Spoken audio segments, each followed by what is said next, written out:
Good evening, and welcome to the finals event of the Cozad New Venture Challenge. Thank you to all those that are joining us this evening, and most importantly, congratulations to the 6 teams that are finalists this year. This year, we are in the 23rd edition of the Cozad New Venture Challenge.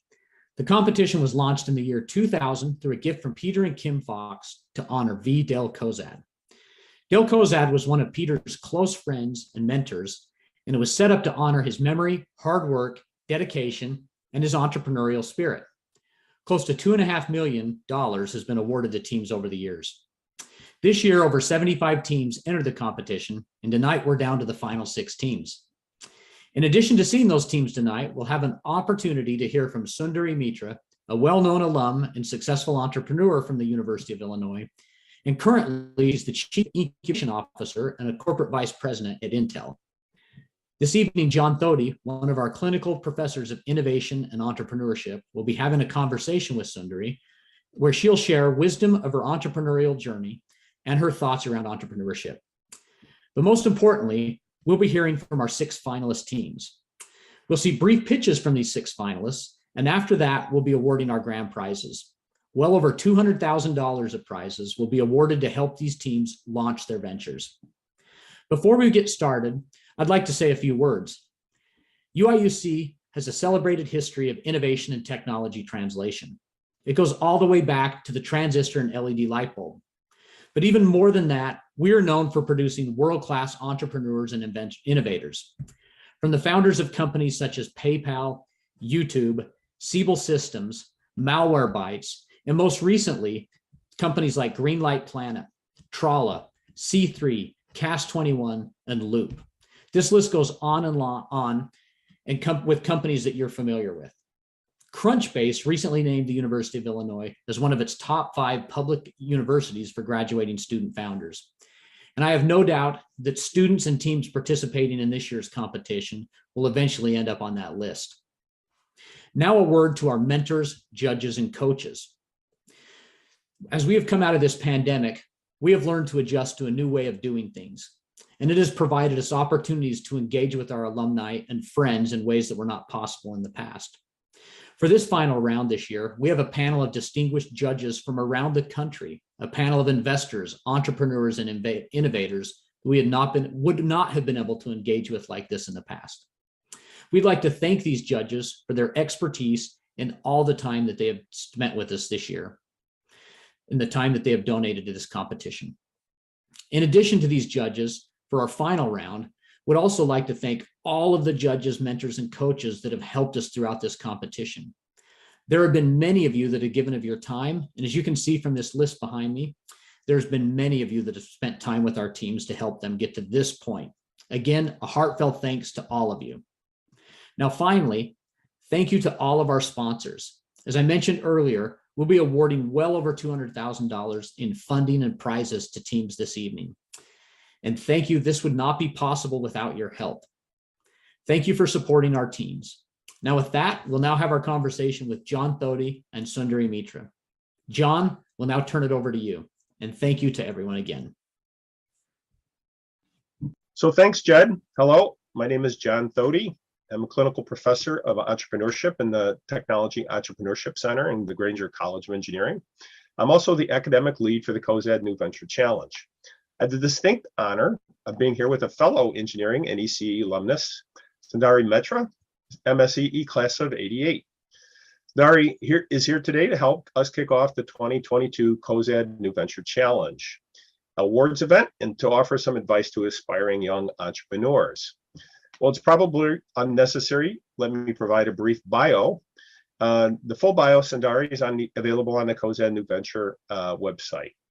So currently, Sundari is a Chief Incubation Officer and Corporate Vice President in Intel Corporation. She currently leads the Incubation and Disruptive Innovation Group with a mission to identify and incubate disruptive technologies and scale those ventures to 10 billion plus businesses for Intel.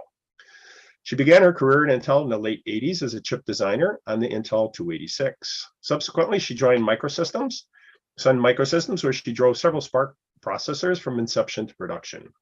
After leaving Sun in 2004, she took the entrepreneurial plunge and went on to launch 2 successful tech ventures. Her first startup Prism Circuits created high-speed mixed signal PHYs and controllers. Founded in 2006 and quickly generated multi-billion-dollar revenues and was acquired by Mosys in 2009. Subsequently, in 2011, she founded NetSpeed Systems. As second-time CEO, she built NetSpeed into a global company, transformed SoC designs for world-leading semiconductor companies. NetSpeed was further acquired by Intel in 2018. Besides all of that, she's a prolific author of 25 patents and a recipient of several awards, including the Distinguished Alumni Award from the Department of Electrical and Computer Engineering. And as you may have heard, the Grainger College of Engineering 2022 Alumni Distinguished Service Award winner. Congratulations, one of only 6 alumni in this cohort. Sundari, thank you again for joining us and welcome. So let's jump right in. Tell me, what do you see as the keys to successful entrepreneurship?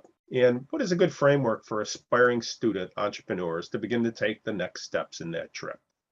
Okay, so what is the key thing for successful entrepreneurship is, to me, is curiosity and willing to learn to adapt. Every entrepreneurship venture starts out with a particular focus, but it's still a little bit wider than it needs to be to make it brilliantly successful, because you are innovating, you are creating. And as you're doing that, you don't necessarily know which segment your expertise is going to fall in and really shine out. So you got to be listening as you are inventing and creating your new ventures and adapting to what the market wants. As technologists, we love to just get into the technology and keep finessing that without listening to what the market really wants.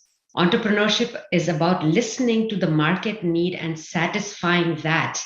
It's listening to your customers and finessing your product to that. So being curious about what that is, being ahead of the market, is what's going to lead you to become a successful entrepreneur.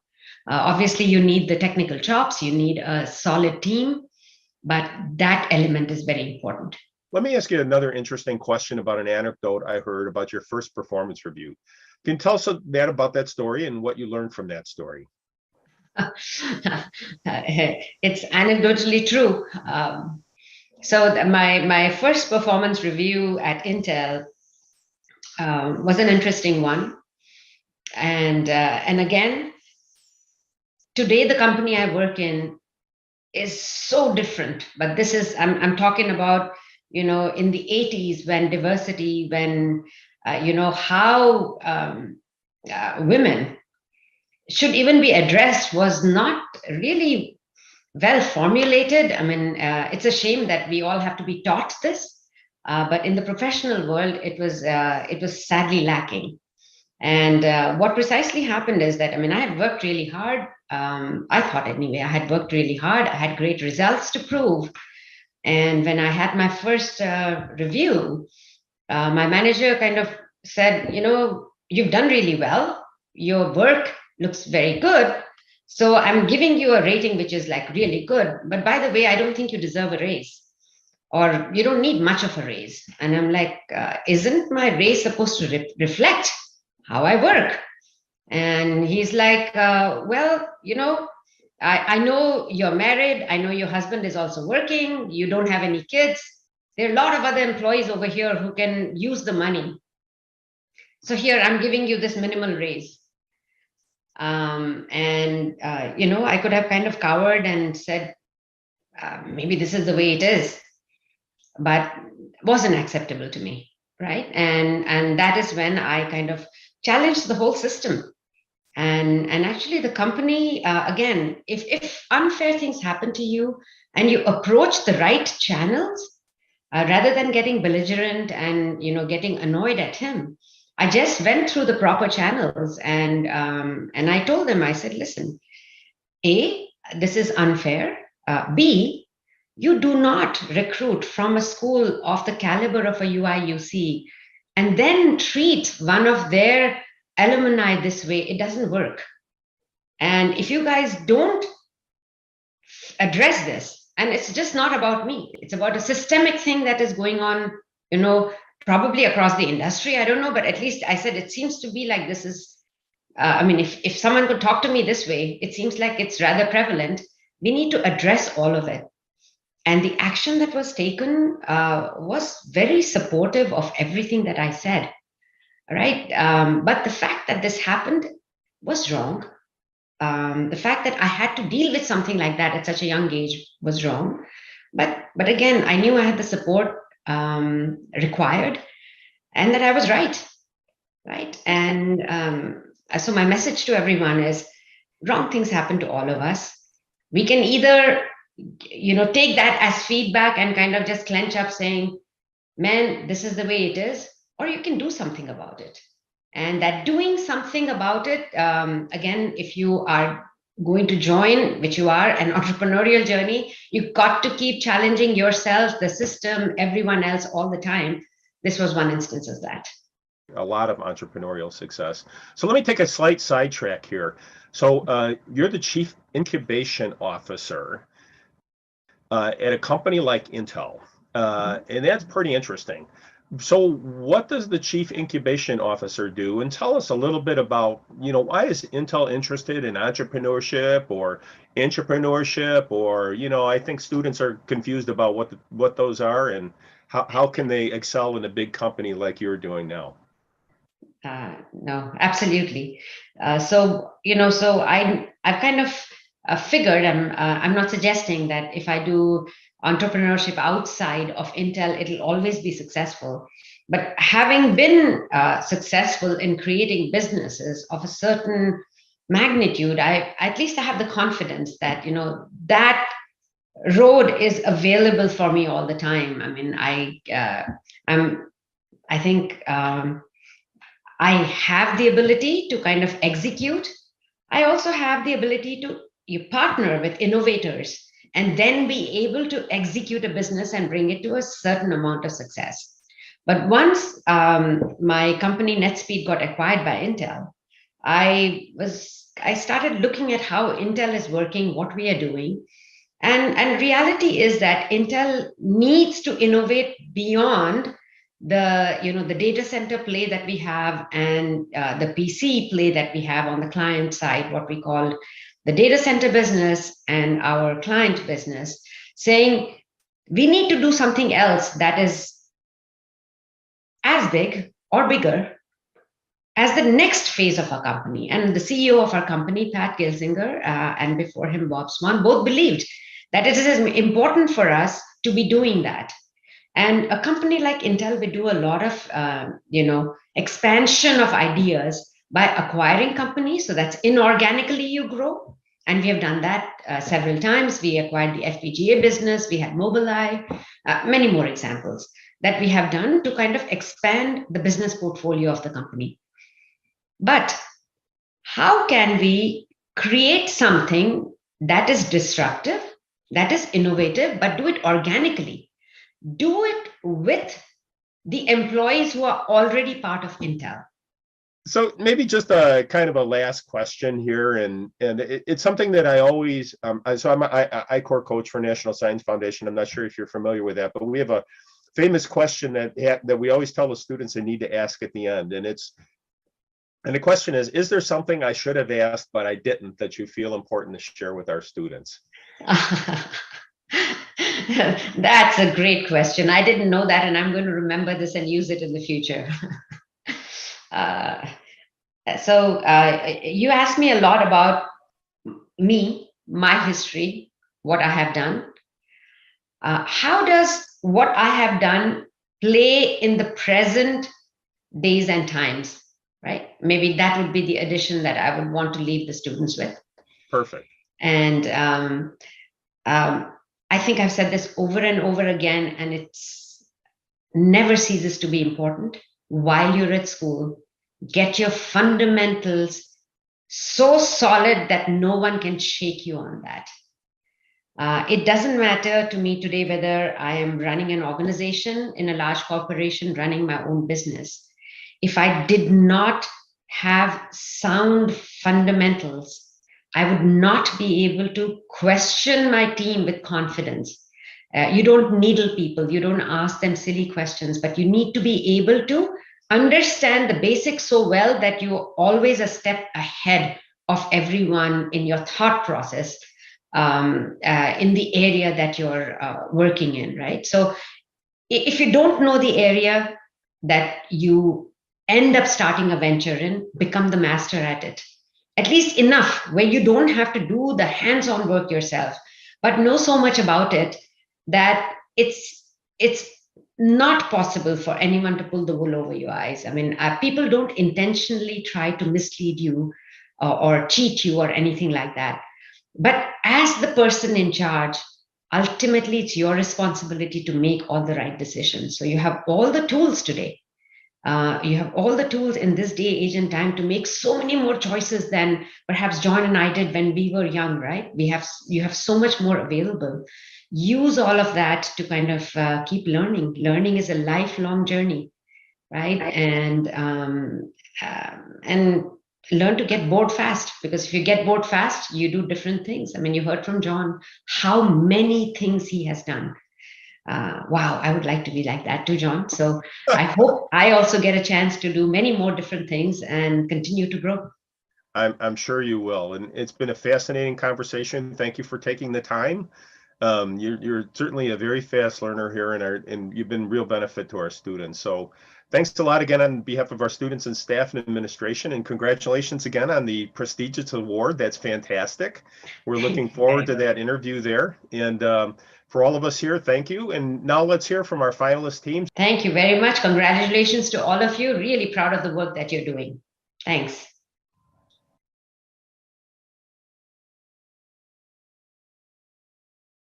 Hi, we are ASL Aspire, and we increase access to STEM for the deaf and hard of hearing.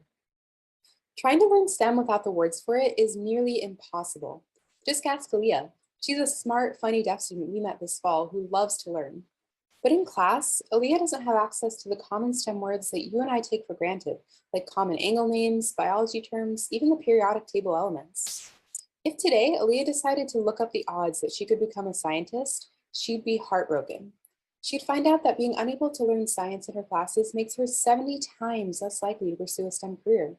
She'd also find out that for her future, only 1.3% of all college students are deaf, and that of the 10 million deaf people like her, nearly 5 million aren't in the labor force. It's no surprise that, according to a recent study, by the time Aaliyah reaches high school, she might not even feel like she belongs in the STEM world. But the amazing deaf educators out there aren't giving up on their students, and neither are we. Enter ASL Aspire.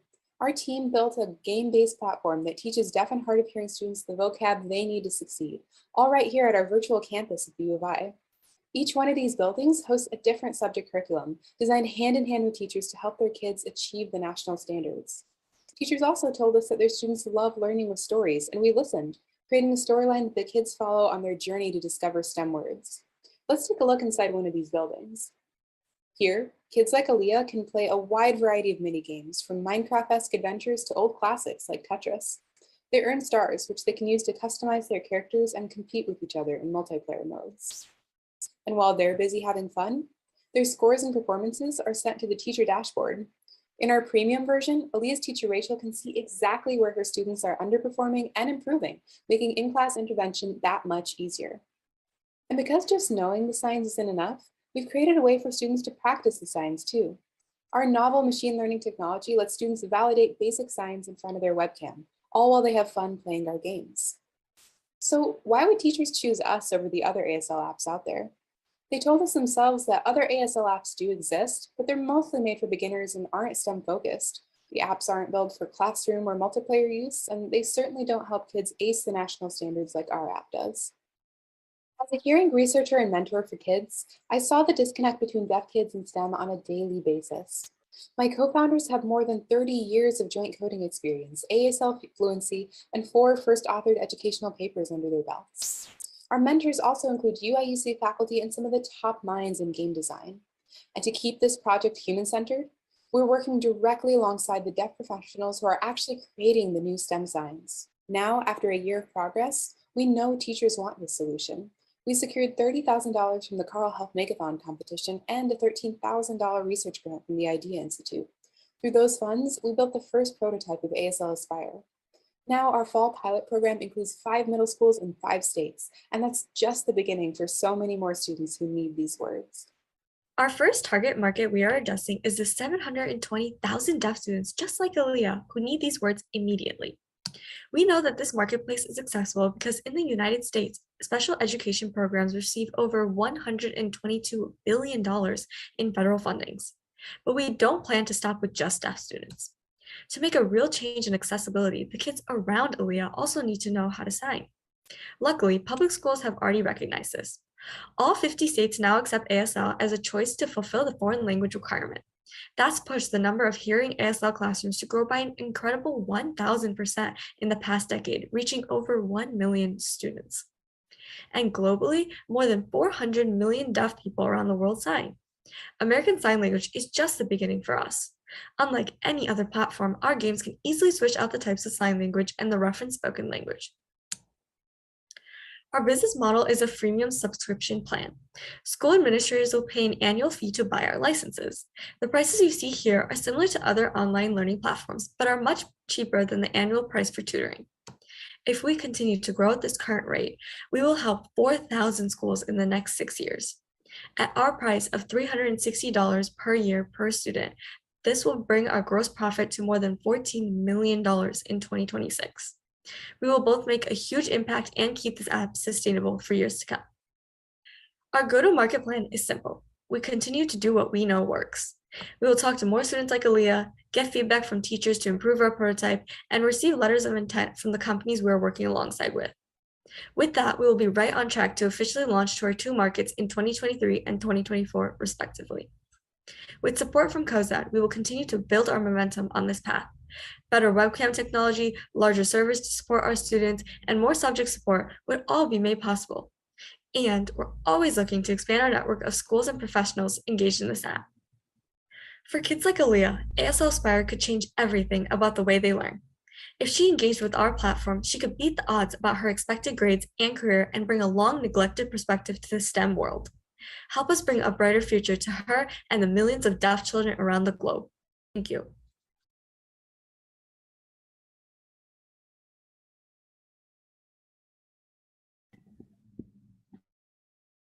Hi, everyone. My name is Jeffrey, and I'm a medical student here at Cal, Illinois. And my teammates Nathan, Shreya, and I are representing Ferrativa. And our mission is to help people perform at their best by making iron deficiency testing more accessible.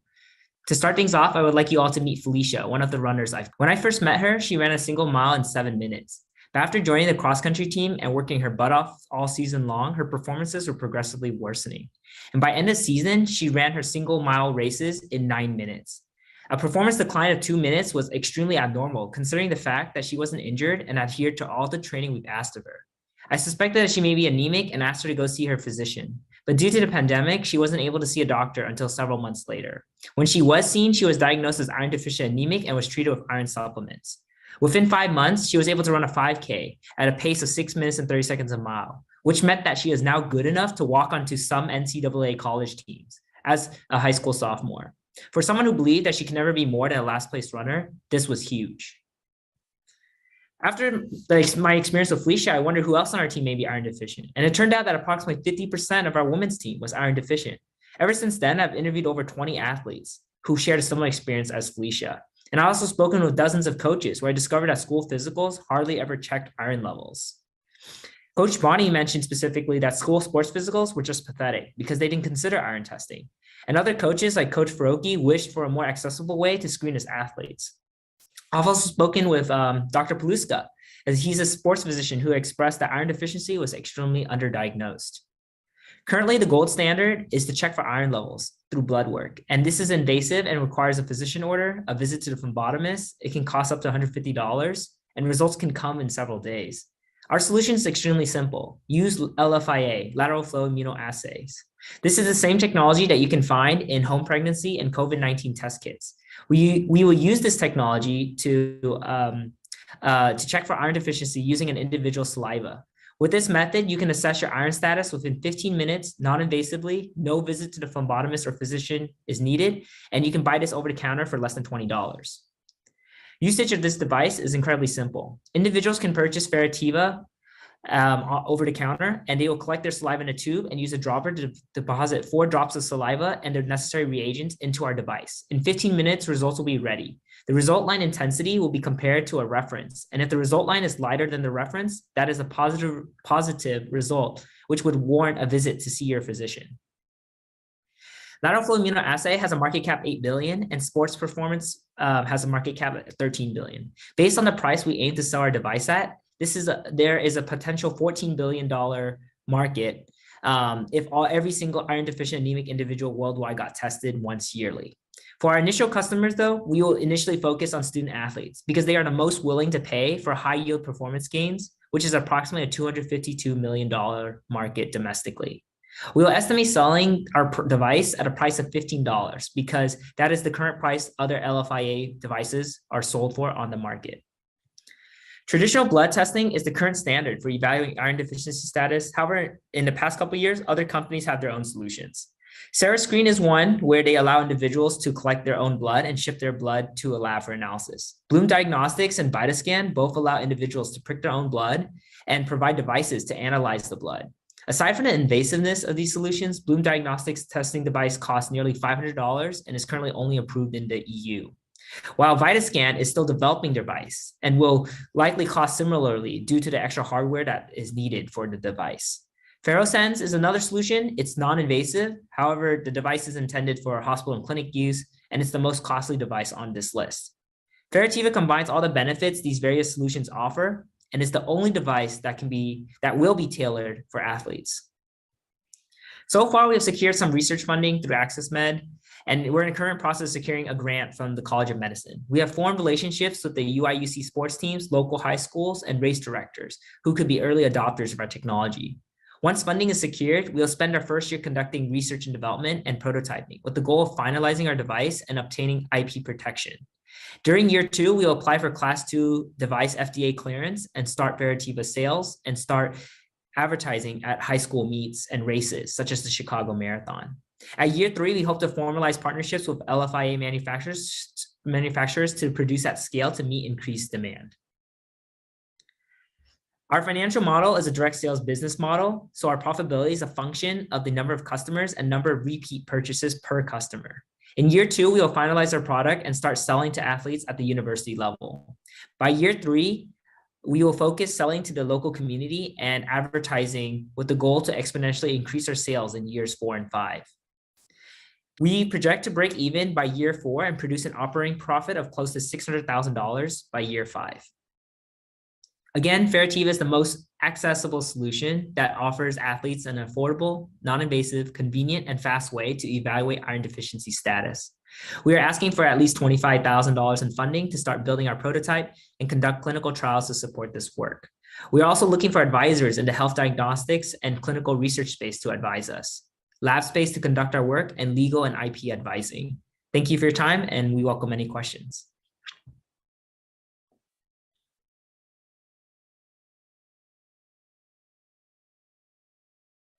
Carbo, cheap and effective carbon capture for coal-fired power stations. So what's the problem? Coal-fired power plants make up more than 46% out of the 40 billion tons of carbon dioxide released by the world every single year.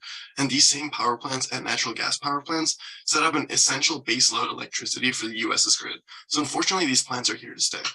On top of that, American coal-fired power plants miss up to $40 billion worth of federal carbon capture tax credits and subsidies annually due to the lack of a sustainable carbon capture solution. So that's where we come in. Here at Carbo, we're developing a highly efficient, highly scalable carbon scrubber capable of capturing over 98% of the carbon dioxide released by the flue gas of coal-fired power plants every single year, while also generating a valuable industrial byproduct, which we plan to sell to the construction industry. So we're able to do this with 3 unique market opportunities. The first being that Congress has passed the 45Q and is proposing to increase it from $35 per ton of CO2 captured and utilized to $60 per ton of CO2 captured and utilized. On top of that, our byproduct is very highly valuable and therefore has high value on the market. And the governmental regulations are forcing plants to close if they don't actually reach net zero in the coming decades, with Illinois being our entry market of 2045. So this has created a market for carbon capture and utilization. On top of this, we've done a bottom-up market analysis, taking account of the byproduct market, the installation market, as well as the carbon capture market. And we estimate around $128.3 billion market opportunity, in which we intend to reach 2% of this by 2027, which is around $2.6 billion. And we say that because we're currently working with a power plant in the US that emits 2% of the US's emissions. And they show great interest of partnering with us in being our first customer, as we've actually had many written and signed agreements with them. So here are the competitors: Mitsubishi, Carfix, ExxonMobil, and Carbon Clean, with the three of them having a cost per ton of carbon dioxide above the current carbon capture tax credit of $35. But Carbon Clean, while being under that, actually doesn't capture the industry standard 95% carbon dioxide. And all of these technologies are bottlenecked by having to drill underground to geological formations and storing the carbon dioxide permanently through there. So they have to use a lot of energy to pressurize these gases to push it underground. Whereas we actually store our CO2 in our byproduct, in which we can sell on the market. It also allows us to be more flexible. And so we're in terms of our location or our facility, so we actually provide for on-site capabilities as well. So here's a product. This is a black box representation of our product because we're currently patenting two of our primary processes. But as you can see here, we flow our proprietary minerals in through a series of water chambers to create and react with carbon dioxide to create our proprietary byproduct. And so we're able to sell this to the construction industry, and our proprietary minerals are cheap and abundant. Therefore, we'll be able to scale up our processes to the power plant level. On top of this, we fit at the end of the flue gas treatment pipeline, so all extraneous gases like nitrogen oxide and sulfur dioxide would be captured prior to our process, which we only have to focus on capturing carbon dioxide. In terms of our business model, we charge $150 million installation fee on top of 70% of the federal carbon capture tax credit, which is around $25 out of the $35. On top of this, our byproduct will be sold to the construction companies at around $429 per ton of CO2 captured, and this, our byproduct, being our primary revenue generator. So we've already created a prototype that's capable of capturing 908 tons of carbon dioxide every single year. We're planning on moving on to a 40 kilowatt plant by the end of this year, and then to a 1 megawatt plant, then a 10 megawatt plant. Once we reach the 10 megawatt plant, the power plant that we're currently working with shows great interest in helping us scale our processes up to their power plant, and that emits around 5 million tons of carbon dioxide every single year. So in terms of our team, Kevin Hahn is the head of business, leading the market, and so he has taken actually a tech startup from idea stage to his first customer, and he studies business and computer science at UC Berkeley. I'm Shashwat. I'm the head of technology, and I have been a part-time researcher at Argonne National Labs, as well as Illinois Sustainable Technology Center, and I'm double majoring in chemistry and physics. And Pavan is the head of business in terms of customer discovery, and he has a lot of experience with management consulting and policy management, and he is currently pursuing a major in energy and environment at Harvard. So we understand that we're slightly inexperienced. We have a great group of mentors, the first of which the only one stated here is Professor George Crabtree. He's the director at Argonne National Labs. And so he's helped us validate a lot of our chemical experiments and helped us greatly with our technical advice, finding more technical advisors to help us out. We also are partnering with Avid Power Plant to demonstrate our first large scale prototype.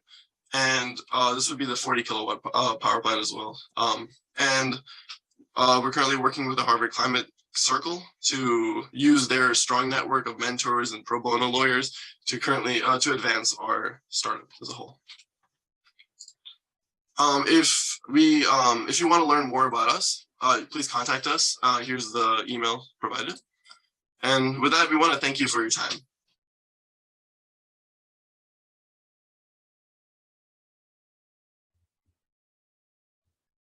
Hello, we are Gridscale, and we incentivize solar by reducing its payback.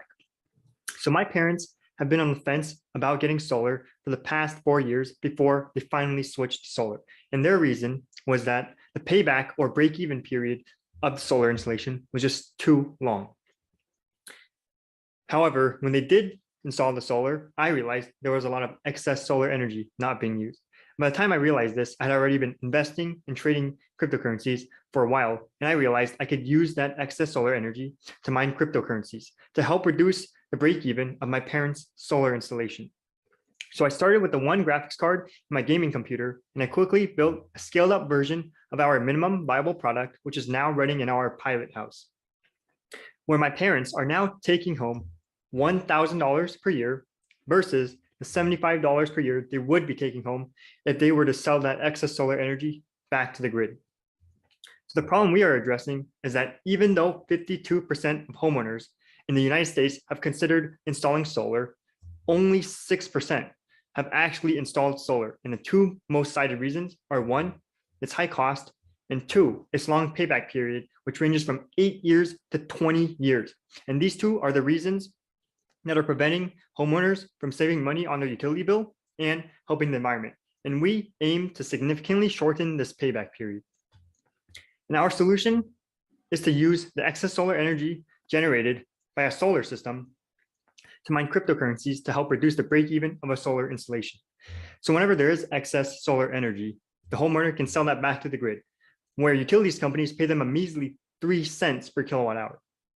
However, the homeowner mines cryptocurrencies through grid scale, the homeowner can take home up to 20 cents per kilowatt hour, which is more than 6 times what the grid will give them. And this is our business model.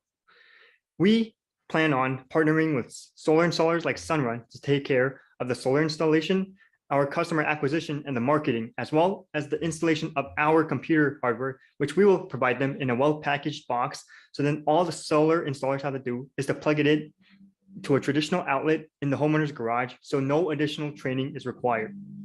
And whenever there's excess solar energy, our software will turn on our mining hardware and it will mine Ethereum, the most profitable cryptocurrency currently. And our revenue comes from taking 75% of that and giving the remaining 25% to the homeowner, which they will use to reduce their solar payback.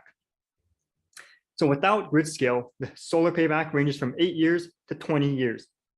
However, with grid scale, we can reduce an 8-year payback to 6.3 years, a 12-year payback to 8.2 years, a 16-year payback to 9.2 years, and a 20-year payback to 9.4 years, which is less than half of what it would be if the homeowner were to just sell their excess solar energy back to the grid. This is our market size. Our serviceable obtainable market would be the Bay Area because our pilot project is currently running there, and that is a $190 million market. Now our serviceable available market would be the state of California, and that would be a $1 billion market. Now our total available market would be the 10 sunniest states in America, and all 3 of these market sizes take into account the homeowners who want solar, the homeowners who have roofs suitable for solar, and 3, the homeowners who fit our customer profile. So these are our indirect competitors. Our indirect competitors are cryptocurrency mining service companies that try to make cryptocurrency mining easier for normal people. So why don't they just mine cryptocurrencies? After conducting extensive customer discovery, we discovered that the hurdle is cost and time. So for those who have considered cryptocurrency mining, putting the time and effort into building and maintaining the hardware is too much of a burden for them, in addition to paying for the hardware and paying for the solar panels. And we take that limitation out of the equation for them. And our hardware is also adapted for mining on excess solar energy, which no other company is currently doing right now. And with grid scale, the homeowner takes on no upfront cost. So this is a team. I'm Edward Zhang. I'm one of the co-founders of GridScale, and having set up our minimum viable product and the hardware in our pilot house, I have the necessary skills to help propel our venture idea forward. Gabe Val, my co-founder, whose contagious drive and passion for sustainability is the glue that holds our team together. And whenever we work together, the ideas we create and the work we create collectively are much better than the work we would produce if we were to work individually. We have 3 wonderful advisors. Our first advisor, Hui Wu, is the CTO of PayPal China. Our second advisor, Dr. Wensui Han, does research that focuses on the applications of cryptocurrencies. And our mentor, Thomas Wong, fits our customer profile perfectly and provides insight into how our potential customers might think.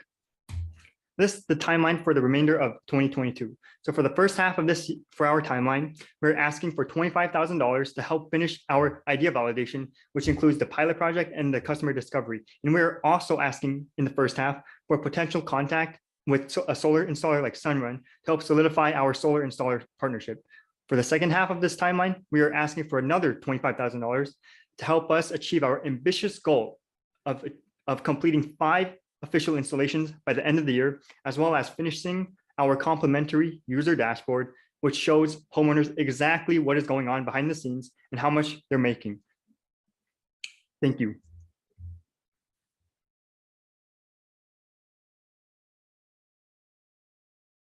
All right. Hi, my name is Naman Shah, and I'm the CEO of Halon Technologies, and we're here to build the next generation of smart hybrid drone batteries.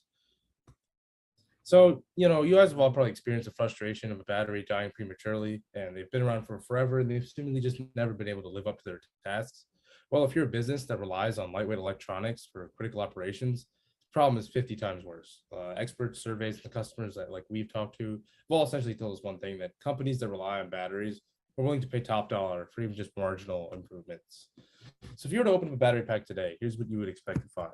You find a pack with a bunch of batteries that are all the same chemistry, a jack of all trades kind of cell, and a very basic dumb chip that just keeps them at the same charge level at best. And here's where Halon Technologies comes in. We created a patent pending new smart hybrid battery pack, which dynamically switches between different complementary chemistry batteries, depending on the use case. We combine low power computing with AI to intelligently decide when to switch for optimal performance.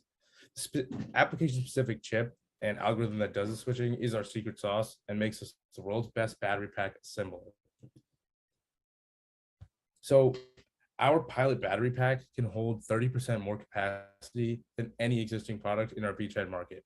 Battery also collects and transmits important battery performance data. So in addition to lasting 30% longer than existing products, our hardware is significantly safer, more sustainable, because the data our smart battery collects prevents dangerous failures and overall just extends battery lives. We can also sell the data our battery automatically collects right back to the same customers in the form of a battery fleet management platform. And this would help them basically extend their battery usability, mitigate failures, just reduce costs overall. So we're starting with drones in the drone market for a couple of reasons. First of all, there's a high willingness to pay based off the people we've talked to. And the industry is also really passionate about what we're building. As evidence of that, we've actually initiated sales conversations with customers that total up to $6 million a year in battery purchases. However, the solution we've already built serves as a plug-and-play solution for scooters and power tools. But from there, we want to use new chemistries to take on cars, phones, satellites, and the whole battery universe. So here's how we fit in really well within the battery innovation landscape. Billions of dollars are being poured into cell innovations and new form factors. However, they're all basically going to the same old dumb battery packs talked about earlier. Most really good at one thing, but they generally have big flaws. That means we can leverage their strengths and hybridize away their weaknesses. As more come out, our value prop only gets larger. Ultimately, we see them as potential partners and acquirers of our company, not competition. And the overall market for batteries is enormous at $100 billion a year, starting at the niche drone market, which is growing very rapidly. Eventually, our goals are much larger. Batteries aren't just a big market, they're a profitable market. Let's break down our business model to see exactly how we're doing that on the hardware and software side. So on the hardware side, we can sell a battery for $150 a unit, giving us a 57% contribution margin at scale. And on the software side, we can sell our software for $5 a device per month, the 66% contribution margin at scale. And both of these are important, along with hybridizing new chemistries to fuel our growth for the next 4 years. So we're the right team to do this because of our complementary skill sets and our world-class advisors. I published my first peer-reviewed research paper on battery hybridization at the age of 17. And I've worked with industry-leading experts since, and the rest of our team is also equally talented. Raj designs our hybridization algorithm. He's an AI and ML expert with software engineering experience at numerous tech startups, including Amazon. Dante is our business lead from New Chicago. He's got energy tech consulting experience from Accenture, strategy experience from McKinsey. Raj, Dante, and I have been full-time on Halon since December, and we're also joined by Tyler and Sean. We also have seasoned executives with decades of experience in batteries, manufacturing, and the drone sectors. Halon is actually less than a year away from large-scale B2B sales. So far, 4 years of battery hybridization research went into our underlying technology. Since then, we built a working proof of concept, demonstrated that our intelligent switching technology works, filed two provisional patents. We also joined the Joint Center for Energy Storage Research. In early 2022, we built our first working prototype battery and took home $30,000 in prize money from the Cozad New Venture Challenge at the University of Chicago. By the end of the year, Halon will join a hardware-focused accelerator program and look to close $600,000 in pre-seed funding to take our 20 pilot battery packs into 20 commercially viable batteries that we can begin selling to our customers. Thank you very much for your time. We are Halon Technologies. We'll take any questions.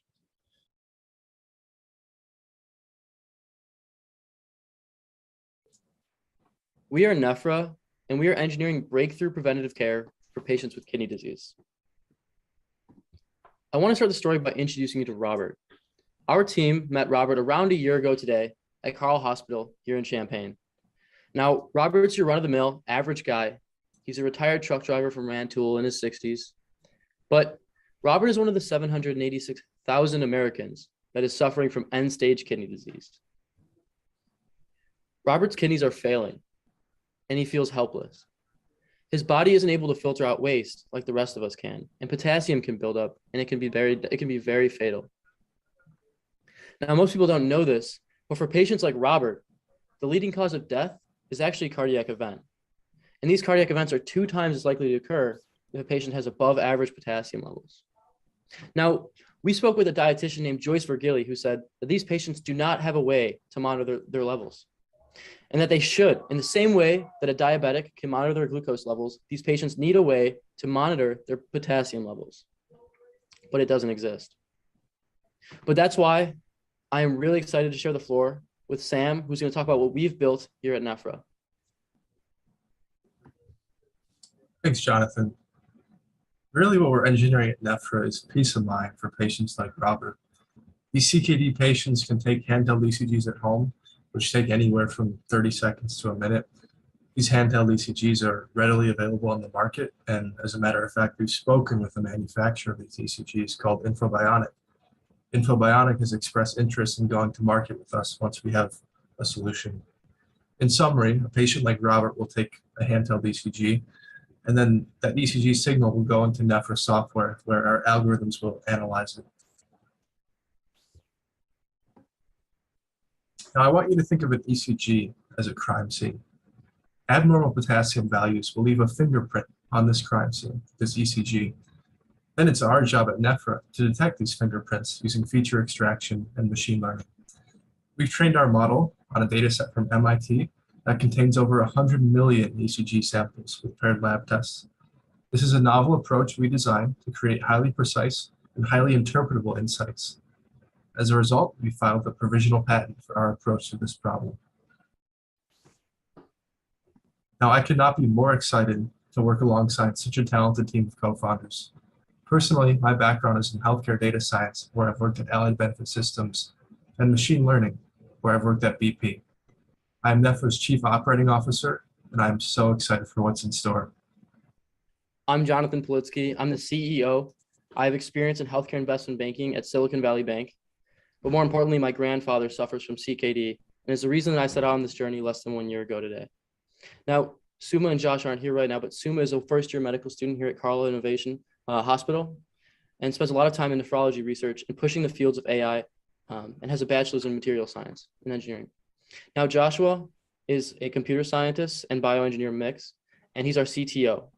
And he's also known for his experience as a CTO of BitCombine, where he's applied much of what he's learned on our job here. Our team has made significant progress despite starting in less than 1 year ago today. Now, we started in June 2021 at Carle Hospital, where we were asking physicians and asking patients what their pain points were. And overwhelmingly, this was the problem that we saw. We then fleshed out our business model in September of 2021, and we were very fortunate to be admitted into the Illinois iVenture Accelerator.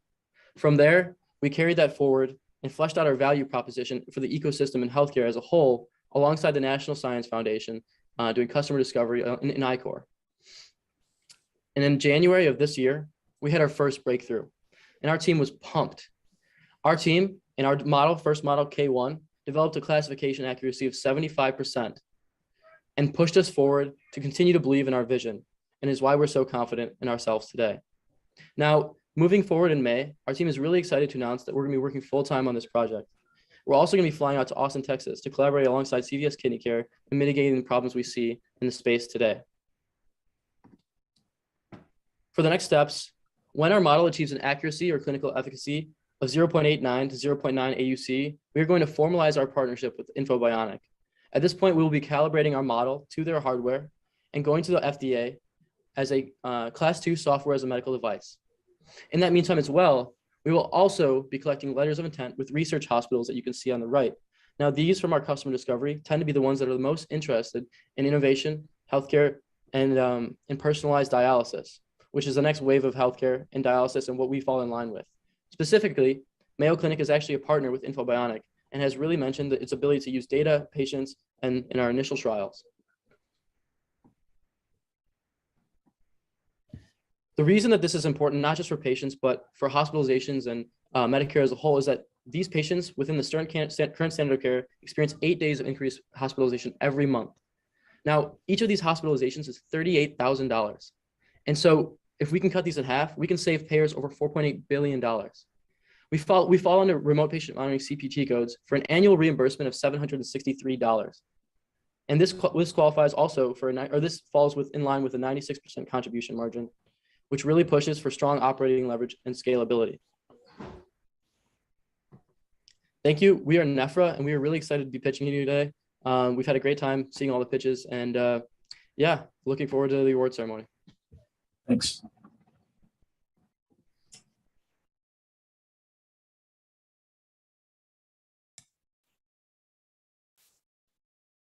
Welcome back, and thanks to John Thody and Sundari Mitra, and special thanks to the 6 finalist teams for their presentations. Tonight, we'd like to ask all those that are participating online to help us out with an Audience Choice Award. We'll be awarding $500 to the top pitch based on votes from the audience. You can vote by clicking on the link in the chat. So thank you once again to everyone for making this happen, especially as thanks to our sponsors, our judges, our mentors, coaches, and to the tech team. Now, I'm excited to announce our awards this evening. We'll start with our in-kind prizes first. And again, congratulations to all of the teams that have participated in the Cozad competition this year. So let's get started announcing the awards, because that's what we're all here for tonight. So we'll start off first by announcing the BioFia Consulting Prize, which is a $3,000 prize, which goes to 2 teams this evening. The first being Ferrativa and Nephra. Congratulations, both of these teams.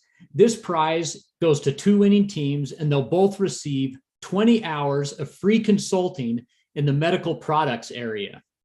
Medical devices, clinical diagnostics, pharmaceuticals, and biopharmaceuticals is the area that they'll focus on. And this is from our partners at BioFia Consulting. Specifically, Ed Moore is our leader there, who's a great friend of the program. Again, and the winning teams are Ferrativa and Nephra. Congratulations. Let's move on. The next award is from the IP Clinic. The IP Clinic is a partnership that's been going on for years between Tech, the Granger College of Engineering, and the College of Law, and is led by one of our clinical professors, Joe Barrich. The IP Clinic will be drafting 45 trademark applications and 1 patent application for all the qualifying teams that participated this year in the IP Clinic and engaged throughout the process. So again, thanks to our partners at the IP Clinic, and congratulations to those teams that participated this year. Great, let's move on. Next, we're now at our iVenture Accelerator Prize. And this prize this year goes to 3 teams, and that's Ferrativa, Halon Technologies, and GridScale. So the iVenture Accelerator will be offering space this year for its year-long educational startup accelerator program. As many of you know, the iVenture Accelerator enables student-led startups to create both economic and social value by supporting student entrepreneurs with knowledge, funding, and access to the world-class University of Illinois resources and alumni. So the iVenture Accelerator will be offering a hybrid program this summer. So again, the winning teams are Ferrativa, Halon Technologies, and GridScale. Congratulations, teams. Next, the Magelli Office of Experiential Learning in the Geese College of Business will be offering several teams awards this year. And the winning teams this year are ASL Aspire, Grid Scale, Scrunchy Hijab, and Not Your Auntie Snacks, and Earth Mama Ed Ecolab. These teams will receive a semester-long consulting project from the Magelli Office of Experiential Learning for their ventures. A team of student consultants will work with these teams to complete an agreed-upon consulting project during the upcoming academic year. So again, these winning teams you can see on the chart will receive that project. So congratulations, teams. And again, thanks to our partners in the Magelli Office of Experiential Learning. They've been partnering with us for years. Again, thanks and congratulations, teams.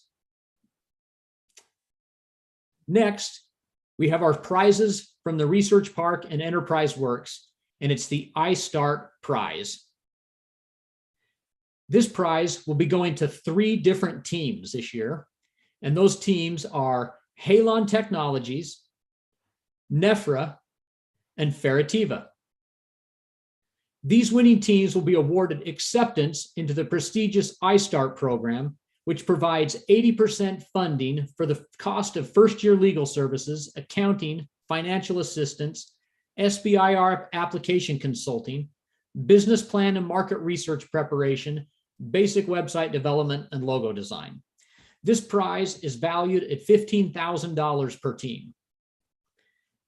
Thanks to our partners at Enterprise Works and Research Park, and congratulations again to Halon Technologies, Nephra, and Ferrativa.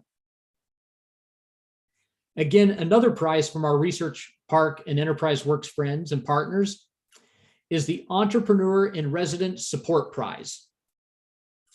So this is a new prize this year, which involves consulting by the entrepreneurs in residence. And this goes to 3 teams, or several teams this year. Let me say 5 teams this year. And that goes to Zamcare, Environ, Poetic, Campus Crossings, and Cryptogevity. So congratulations to these teams.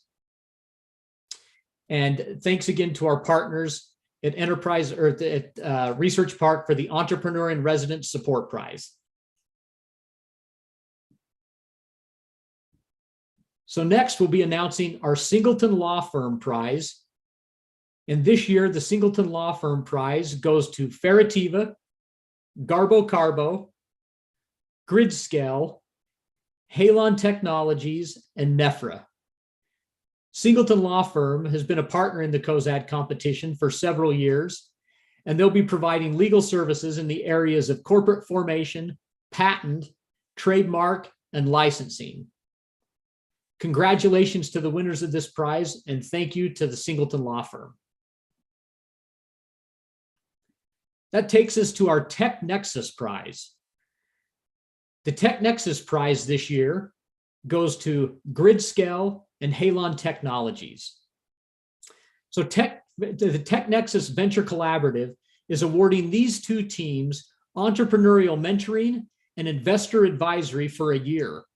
These winning teams are also provided space and complimentary space in their flexible membership to their team working space at Tech Nexus, which is an innovation hub located in downtown Chicago.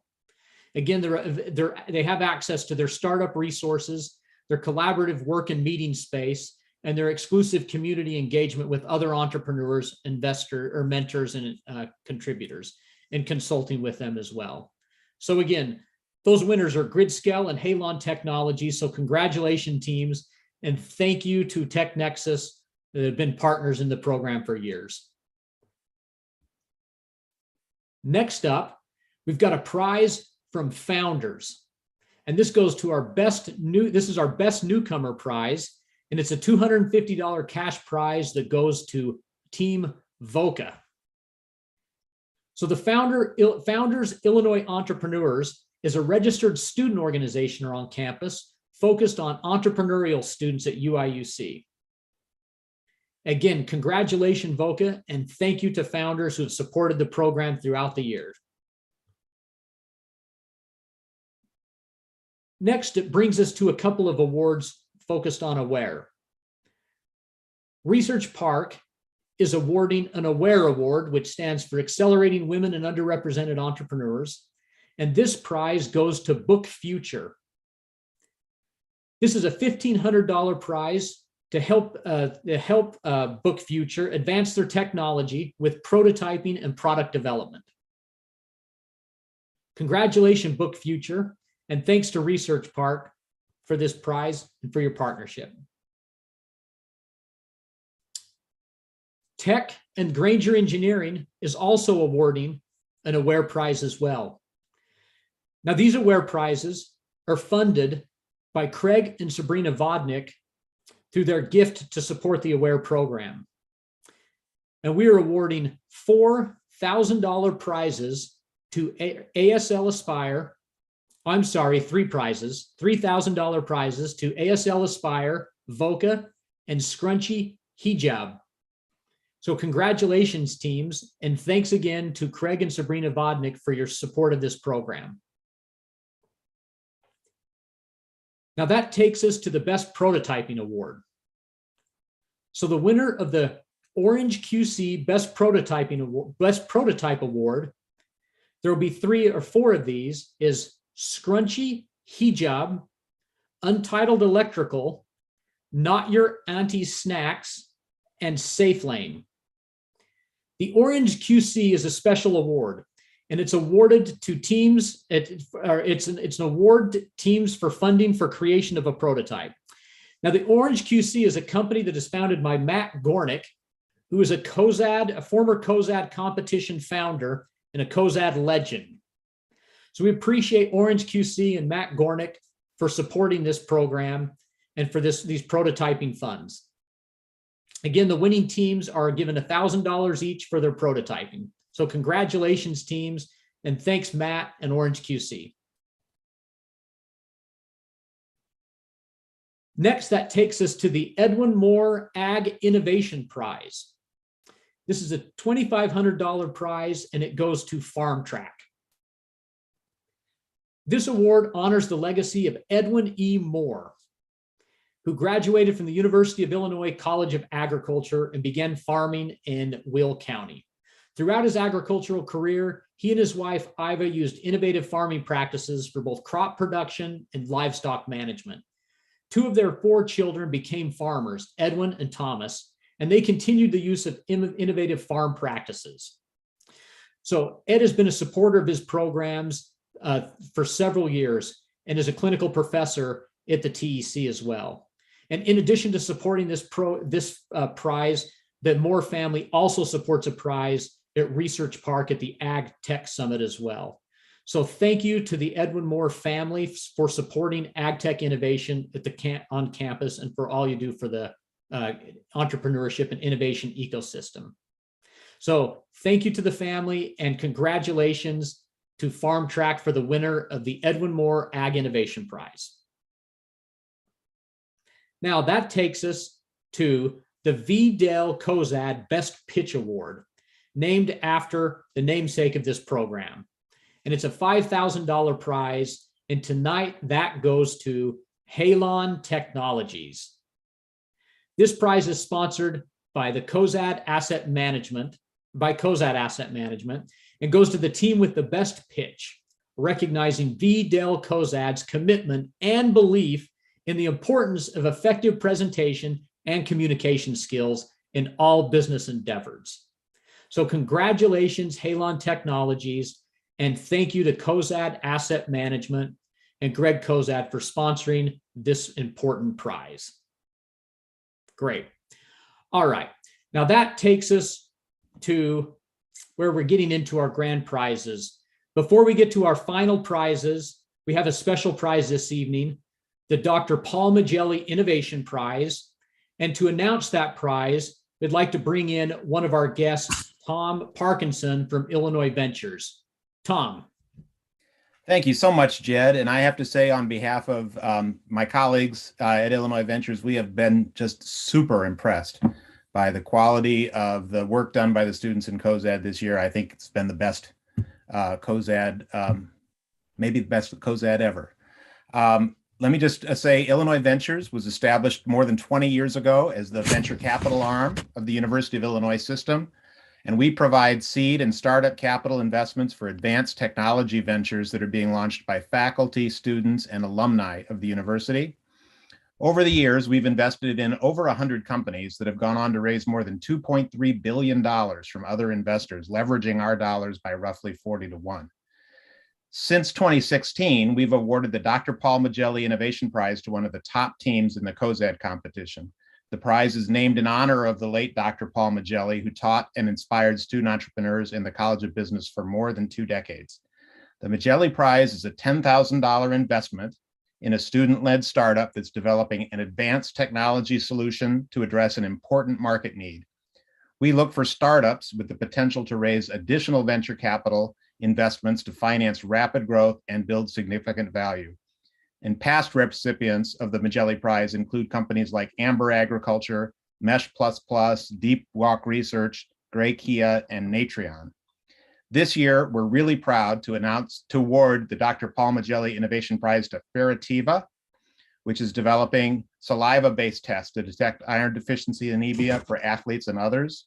We're really excited about working with Jeffrey Liu from the Carl Illinois College of Medicine, Nathan Chung from the Granger College of Engineering, and Shreya Ghosh from the Gies College of Business, and we're really looking forward to great things from the company. Wow, thank you so much. It's such an honor to get the Dr. Magelli Award. I really hope that we can use these funds to the best of our capacity in order to create our solution in order to best serve the athletic community and beyond. Certainly, thank you so much. Congratulations, Jeffrey. Okay. Excellent. Thank you, Tom, and thank you, Jeffrey. We appreciate the award, Tom, and thanks, Jeffrey. Congratulations.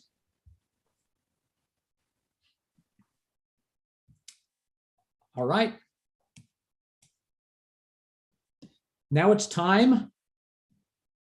Let's see. Now it is time to announce our final presentations.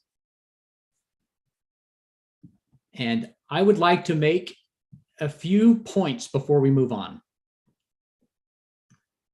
While there are only 6 teams in the final round,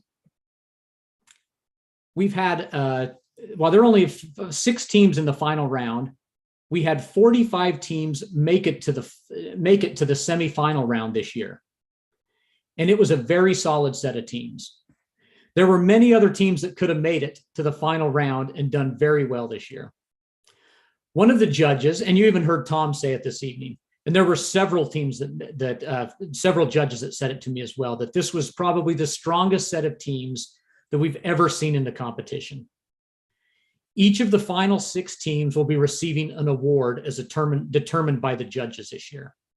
So congratulations to all of the teams that competed in the competition this year. And congratulations to the finalists. Okay. So now we'd like to announce the final awards. Okay. We'd like to award, so let me just say right now that we'd like to award we'll start by announcing the 3rd place winners. And I'd just like to say that there was a tie for 3rd place this year. Okay. Our 3rd place teams will be receiving $5,000 each. Okay. So 3rd place, again, there was a tie for 3rd place, and the 3rd place winning teams are ASL Aspire, Carbo, and Gridscale. So congratulations to ASL Aspire, Carbo, and Gridscale. You'll be each receiving $5,000. Congratulations.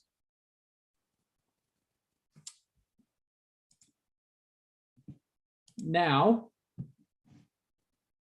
the next thing, before we announce 2nd place and our winning team, I would like to announce the Audience Choice Award, which is a prize that we will be awarding for $500.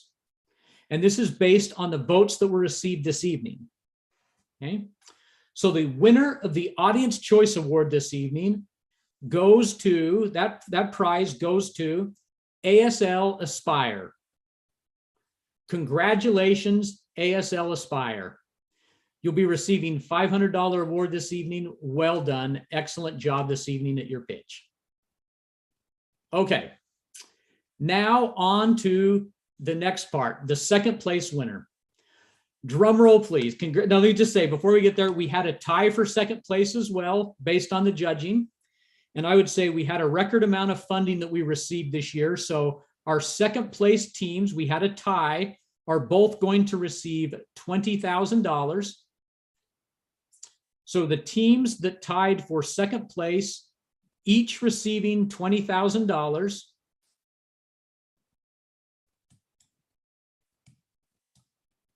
All right, I think we're all here. So the teams receiving tied for second place, each receiving $20 are Ferrativa and Nephra. So congratulations to Nephra and Ferrativa for tying for second place this year and each receiving $20,000. So Wow, thank you. We'll hear from Jeffrey. We'll hear from Jeffrey and then from Jonathan.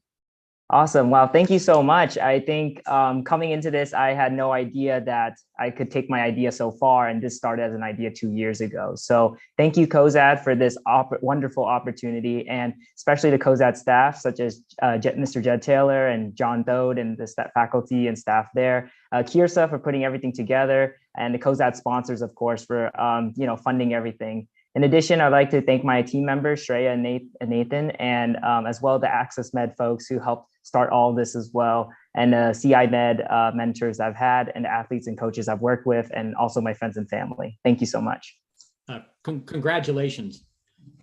Jonathan, Nephra. Yeah, I think I'd echo a lot of that. I want to say that I've been to a couple other universities and I've seen the programs that they have, and Jed, what you guys lead here is by far surpasses anything we've seen over the last couple of weeks. I've been incredibly proud to be an Illini. The ideas, the caliber of the students, it really blew me away, and I'd love to see it again next year.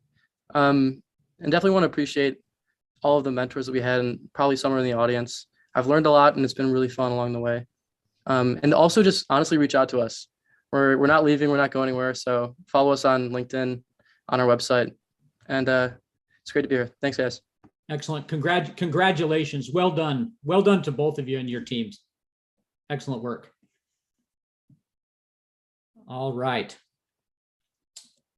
So first place winning team, no surprise, since we've announced the third and second place teams, the first place winning team is $40,000 goes to Halon Technologies. Congratulations to Halon Technologies. We'll now cut it over to them and let them give them an opportunity to say a few words. Damon. Yeah, thank you so much. We're absolutely elated to have this prize. Just taking part in Cozad this year has been such a learning experience. We did Cozad last year, and just like what we've learned since then to now and the journey we've taken, just like I could not be happier, and this could not be more ideal. And we are very, very excited to take this and build the future of batteries and just make the entrepreneurship community at this school proud. So thank you guys very much for all the coaching, advice, and just everything we've learned over the past year has just been life-changing. Congratulations. Well done. Congratulations to you and all your team, and well done. All right, that concludes the event this year. Again, thank you to all the teams. Congratulations to all those that participated. And thank you again to all of the sponsors that made this possible.